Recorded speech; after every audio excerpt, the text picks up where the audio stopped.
on a bunch of new Minnesota videos, so I think we can count it.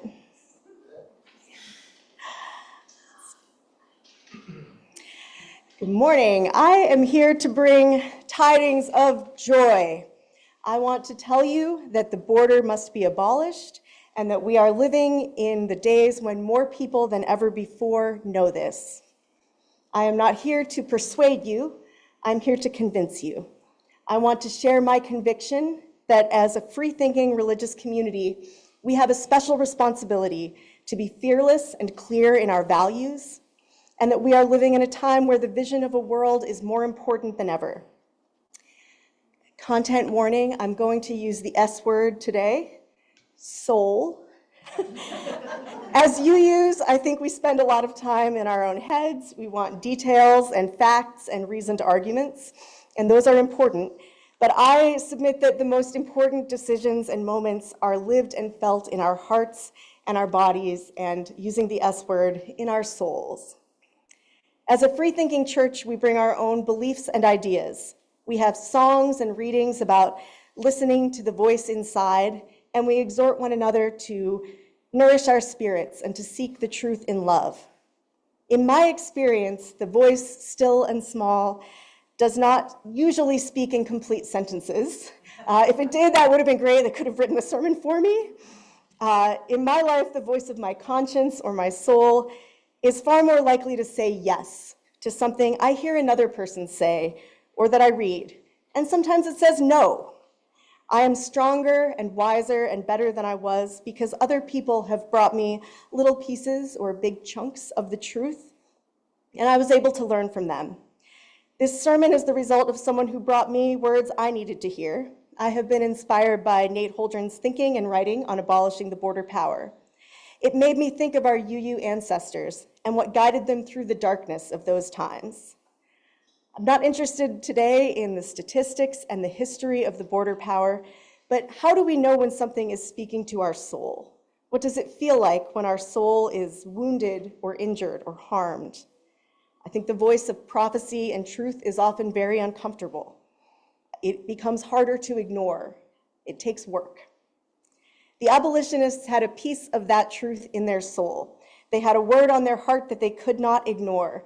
In getting ready for this, I watched some of the PBS series about the abolitionists, and it confirms that they were imperfect, deeply flawed humans who made many mistakes. Frederick Douglass felt conflicted over not joining John Brown's raid on Harper's Ferry. Douglass and William Lloyd Garrison fought over strategy and ended up enemies for many years.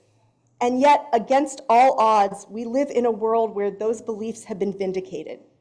Through all that struggle, through that imperfect human action, in spite of their frailties and failures, the vision of a world without slavery persisted. It was a spark that spread.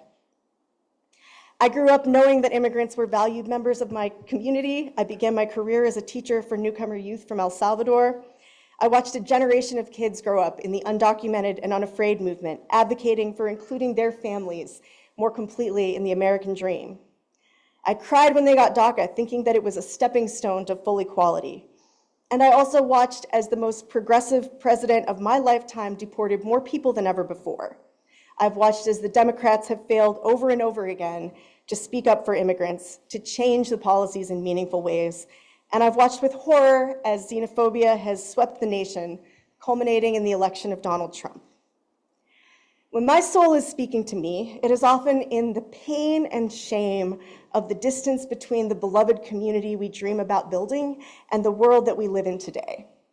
In 2018, as we were discussing during our Story for All Ages, when reports of the family separation policies began trickling in, my kids were 1 and 4 years old, and the idea of being separated from them by state violence caused me physical pain.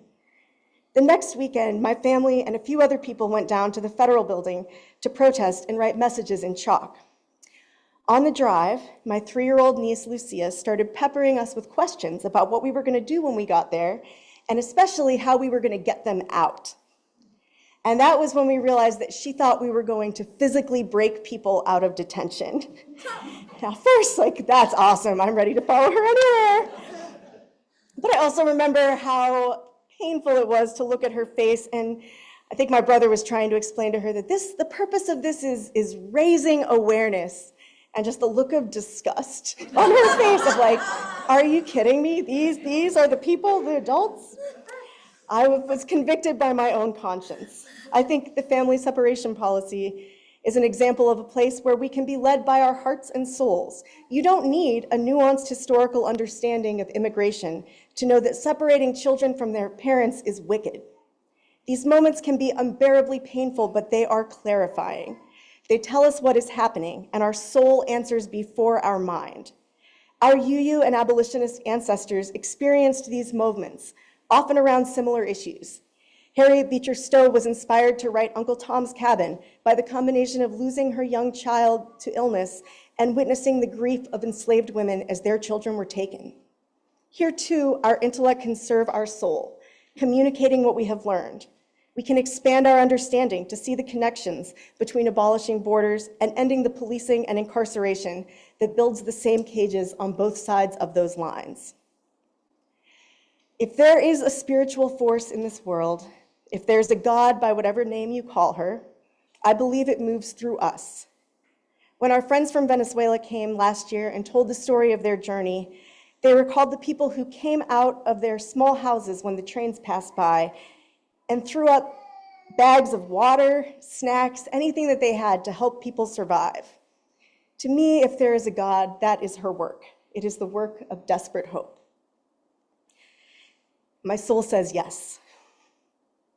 Sometimes it's the other way around, and our soul says no, not this. Last year, Anya and I read a book that I recommend called Never Caught.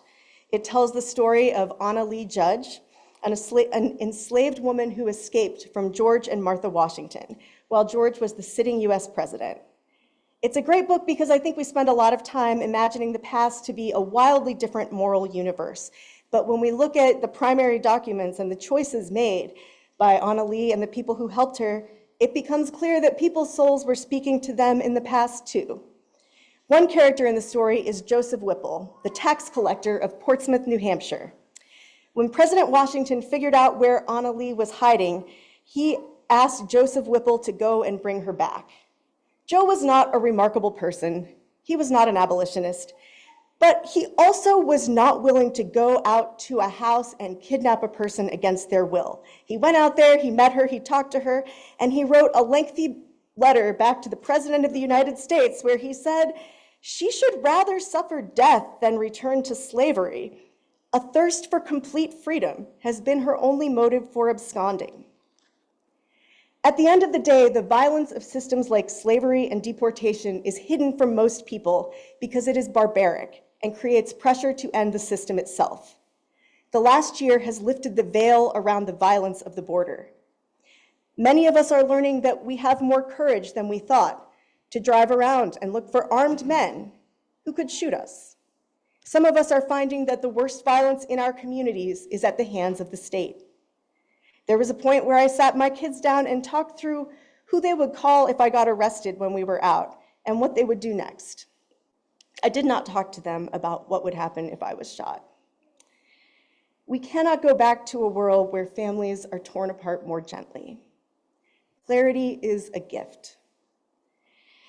If there is a spiritual force in this world, there's a God by whatever name we call her, I believe it moves through our compassion and our willingness to take risks for justice. There are possibilities that we cannot imagine in this world. There are ripple effects to our actions. Earlier this year, Sharon, Marina, and I went to Broadview to protest after a daycare employee was kidnapped by ICE. And a few weeks later, I think some of you saw me, I was on CBS briefly talking about it. A few weeks later, I was texting with our plumber, a fellow Sutherland parent, and at the end, he mentioned having seen me on TV and thanked me for protesting, which was a big surprise. It was the last message that I got from him. He died of a heart attack a few days later. But it meant a lot to me because sometimes I am full of despair and I am only one person. It helps to know that even in the moments when you feel like you're hitting your head against a brick wall, someday that wall will give way. When I am overwhelmed by that despair, I come to this church. I come to be with people who can sit in grief together. I remember at one point driving past the police stations with Reed, and Reed said, Mom, it makes me really sad to see that. And I said, it makes me really sad too, but I also don't want to stop feeling the things that make me, like it would make me sadder to stop feeling things about this or to just drive around so I didn't have to look at it. I come here to light candles and to get my candle lit. And then I go back out to protest or make a pan of sausage for our neighbors. And I know that that is not enough by itself, but I have to believe that it someday will be enough altogether. And I guess that is faith. I think that the pain of that distance has a kind of photo negative, which is the joy and effervescence of moments when we are living in right relations. In 2023, when the city bussed another group of families down to the police station on a cold Friday night, and there was no more room inside for the kids, before I could even get there, Pam and Mike, and I want to say Tony, were here. I got here and they had the castle open and the kids were drinking hot cocoa and watching Frozen, and they had a bunch of sleeping bags rolled out on the floor. And for me, that was something that fed my soul for a long time. We are sustained by clarity and solace in the moments where we can live in that community. I've watched videos of people protecting their neighbors and physically pulling them out of the arms of the slave catchers and deportation machine in our time. It feeds my soul to see their belief, their hope, and to watch the world that we deserve come into focus for a moment. I've never watched a video of someone filing an immigration appeal. I've never been overwhelmed with emotion watching someone explain which immigrants are the right ones and who should be allowed to stay. The boldness of our vision is what can inspire others and can help us to overcome the fear of backlash. We have to see something worth fighting for. We have to fight for everyone. The power of acting in sync with your heart and soul should not be underestimated. We can be bold and fearless in our vision, unwilling to compromise on the value and humanity of every single person, especially those most despised by our world. I love each and every one of you. Your big hearts and your disgust at injustice keep me going. Onward to a world without borders, a beloved community, and a beautiful new day. And I'm going to end with the closing words of Against the Border Power, which I will also be sending out to all of you if you'd like to read the full text. In our care and our disgust, we stand together in a spirit like the old song, "We Shall Not Be Moved." The song originated among Black people in the United States in the early 1800s. It was passed down as a statement of hope and bravery against the terrible racism and violence of US society. The civil rights movement in the 20th century made the song an anthem because the song expressed those values. People who have sung this song express that they are steadfast in their values. We will not give up our disgust and our big-hearted care. We will continue to oppose racism in all forms.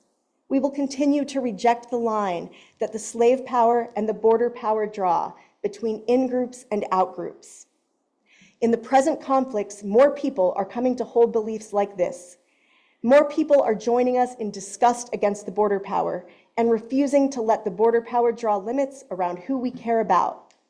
To put it another way, the opposition to ICE right now is partly caused by a lot of people having a sudden moral transformation, becoming more big-hearted and more disgusted. At the same time, the opposition to ICE right now is partly causing a lot of people to have a sudden moral transformation. Sometimes big-heartedness and moral disgust spread like laughter, like a cheer through a crowd, like a fire. The present conflicts will eventually subside and probably will before the border power has been defeated. This is a battle that is part of a longer war. When this battle ends, the war will continue. When the present opposition to ICE subsides, unfortunately, some people will undergo a moral transformation in the other direction, becoming less big-hearted, less morally disgusted. The dominant forces in the Democratic Party and similar social institutions will encourage this. That reverse moral transformation will happen fast for some people and slow for others. Many people will not experience that reversal, however. "We shall not be moved" was partly a statement of hope in immediate conflicts. It was also a statement of intention for the long term.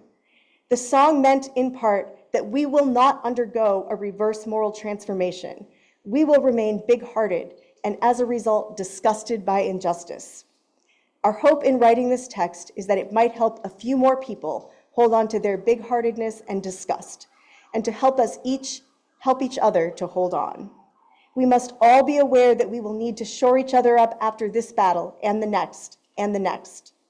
We remain more steadfast in our big-heartedness and our disgust.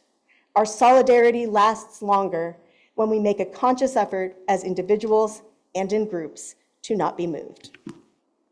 All right, I think we're gonna